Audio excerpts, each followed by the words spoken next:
స్వామి, విశిష్టాద్వైత మార్గము, అద్వైత మార్గము రెండు విభిన్న మార్గాల, ఒకటి రూపాంతరం చెంది ఇలా వచ్చిందా, లేకపోతే రెండు మార్గాల ద్వారా కైవల్యం సాధించవచ్చా? ఆలోచనలో కలిగే పక్వతని బట్టి సిద్ధాంతాలు ఉంటాయి. సిద్ధాంతం అనేది ఒక వ్యక్తి యొక్క మానసికమైనటువంటి పరిపాక దశ ఎలా ఉంటుందో దాన్ని బట్టి అది ఏర్పడుతూ ఉంటుంది. ఇప్పుడు ఏదైనా ఒక వస్తువుని చూసి ఇది ఎన్ని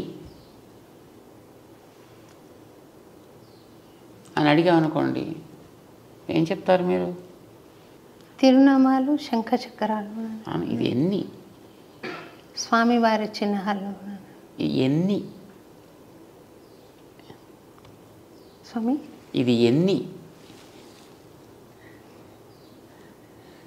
3 అని చెప్పవచ్చు స్వామి. నామాలు ఒకటిగా పరిగణిస్తే బేస్ 4, బ్యాక్ కింద support.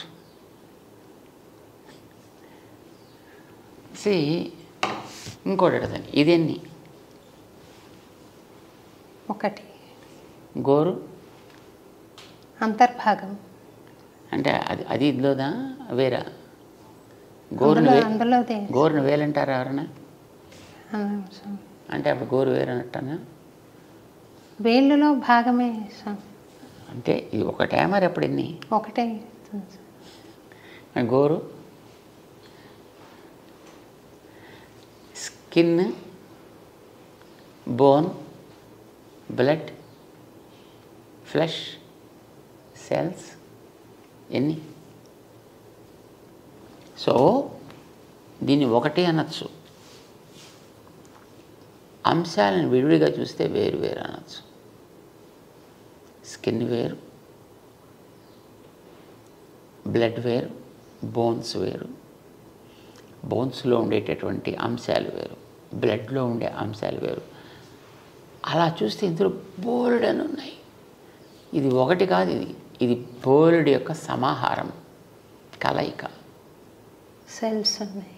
Cells, there are thousands and millions of cells are there.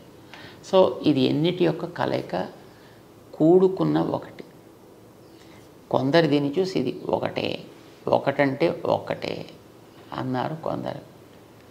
ఆ ఒకటి మాత్రమే, ఇంకొకటి ఏమి అనడానికి వీల్లేదు. ఏమని అంటే అదంతా ఉత్తిదే.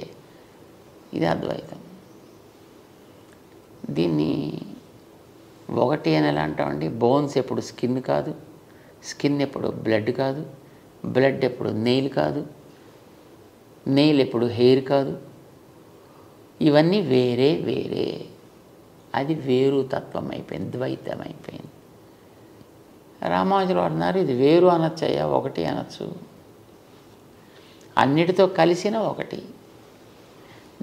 దాన్ని మనం విడివిడిగా చూడాలంటే వేరు. కనుక ఇది వేరా ఒకటా అంటే వేరు అనొచ్చు, ఒకటి అనొచ్చు. కానీ మరి ఎలా చెప్పాలి? అన్నిటితో కలిసిన ఒకటి. ఈ కలిసిన అనడానికి సంస్కృతంలో విశిష్టము అంటారు. విశిష్టం అంటే స్పెషల్ కాదు, విశిష్టం అంటే గ్రేట్ కాదు, విశిష్టం అంటే కలిసిన, కొన్నిటితో కలిసిన ఒకటి. అప్పుడు మీకు ప్రమాదం ఏం లేదు కదా.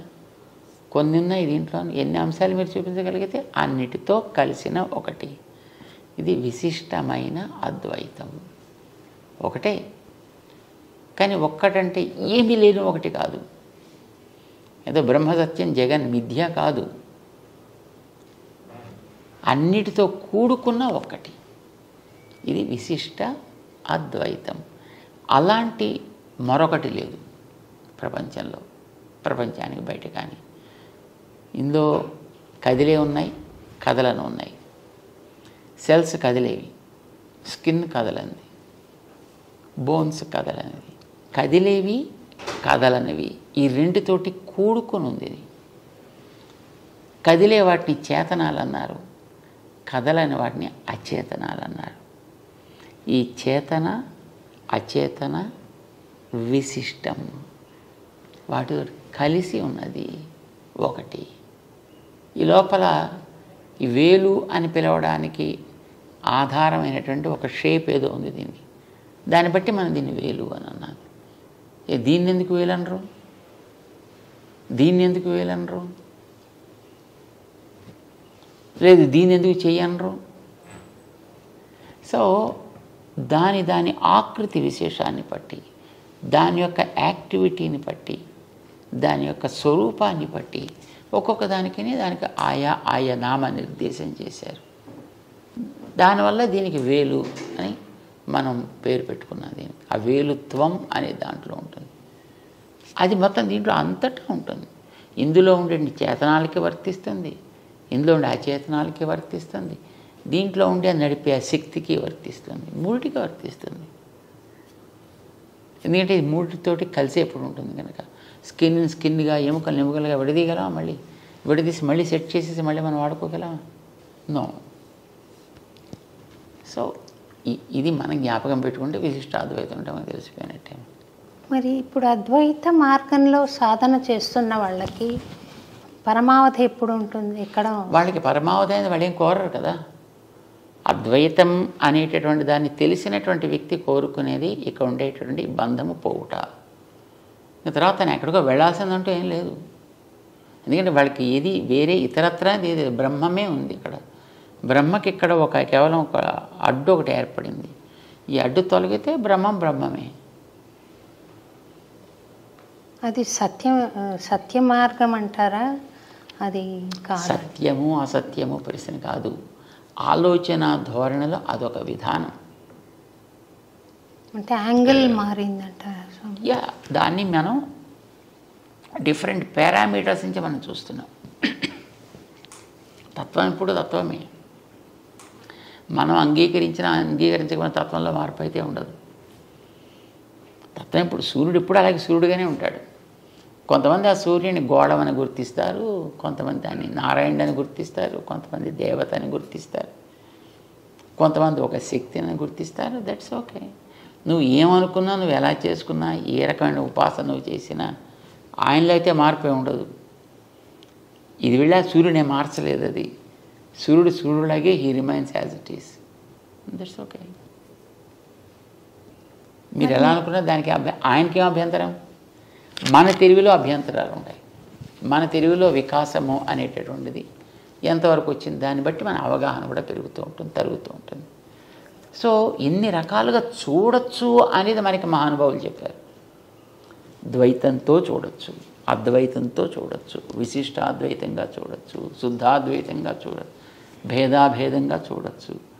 So all these are different ways of schools of thought. They can reach the ultimate. They reach whatever they wish. అంతే. ఇప్పుడు వీళ్ళు కోరుకుంది ఏంటి? కంటే బంధం నాకు తొలగిపోవాలను, తొలగిపోతుంది అంతే. అంతవరకు ఉంటారు ద్వైతులు. స్వామి, ద్వైతులు భగవంతుడిని చేరాలి అని అనుకుంటారు. చేరగలుగుతారా? ఆ నిష్ట వాళ్ళు ఉంటే ఎస్, తప్పకుండా వాళ్ళు చేరగలచ్చు. మనం కోరేది మోక్షం అనేటటువంటిది కర్మబంధం. యాక్చువల్లీ ఇక్కడ మనకి ఎందుకోసం పుట్టుక చావు వస్తున్నాయి? కర్మబంధం. ఈ కర్మబంధం తొలగిపోవాలి మనకి. దీని పేరు మోక్ష. ఈ కర్మబంధం నాకు తొలగిపోయిందంటే నా సహజ స్థితి ఏదో నాకు ఏర్పడుతుంది. ఆ సహజ స్థితి ఏమిటి అనేది ఒక చోటు, పరమపదం అనేటటువంటి చోటు, అక్కడ భగవంతుడు విగ్రహ రూపంలో ఉంటాడు. విగ్రహ రూపంలో అంటే మన దగ్గర కూడా విగ్రహ రూపంలో ఉంటాడు, కానీ ఇలా ఉంటాడు అక్కడ. ఆయన సహజంగా ఉండేటువంటి జ్ఞాన శక్తి ఇలాంటి వాటి అన్నిటితోటి కూరుకుంటాడు.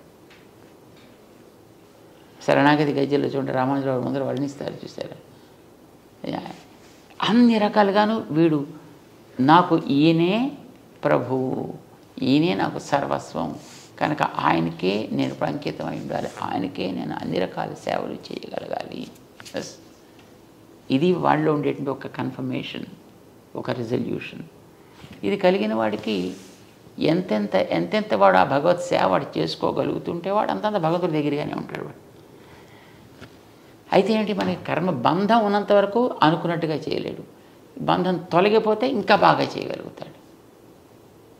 అంచేత కర్మబంధం తొలగడం, భగవత్ సన్నిధి లభించడం, భగవత్ సేవ చేసుకోవడం, ఇది ఒక స్టెప్ బై స్టెప్ అన్నమాట. ఇది దీన్ని మొదటి నుంచి ఆరంభం చేసి ఒక 54 మెట్లు కింద భావన చేస్తూ మన వాళ్ళు దాన్ని ఒక చిన్న ఒక ప్రవచనం ఉందన్నమాట. దాన్ని ఒక పుస్తకం కింద వేస్తారు దాన్ని. సో మనం చేసేటటువంటిది అల్టిమేట్లీ ఏం కోరుకుంటాం? భగవంతుడు, ఆయనకి మనం దాసులం కనుక మనం చేసేది ప్రతిదీ ఆయనకి సేవ కావాలి. ఇక్కడ ఉండేటప్పుడైతే బంధంలో ఉండి చేస్తున్నాం, బంధం తొలగిపోతే ఇంకా బాగా చేసుకోగలుగుతాం. అంతే తేడా మనకి మోక్షం అంటే. కానీ మిగతా వాళ్ళకి మోక్షం అంటే భగవంతుడు ఒకడు ఉంటాడు, వాడికి దాసుడిగా మనం ఉంటాం, మనం అక్కడ సేవ చేస్తాం అనేది అద్వైతంలో ఉండదు. ఎందుకంటే నేనే బ్రహ్మం అయిపోతా. ఇప్పుడు దీపం ఆరిపోయింది, ఇక్కడ ఎక్కడికి వెళ్ళింది అది? మన వాళ్ళు ఎవరో చూసి వచ్చిన కొండెక్కింది అన్నారు. అదేనా కొండెక్కింది? ఎక్కడి నుంచి నడిచింది? ఎక్కడికైనా దీపం దేంట్లో చేరింది?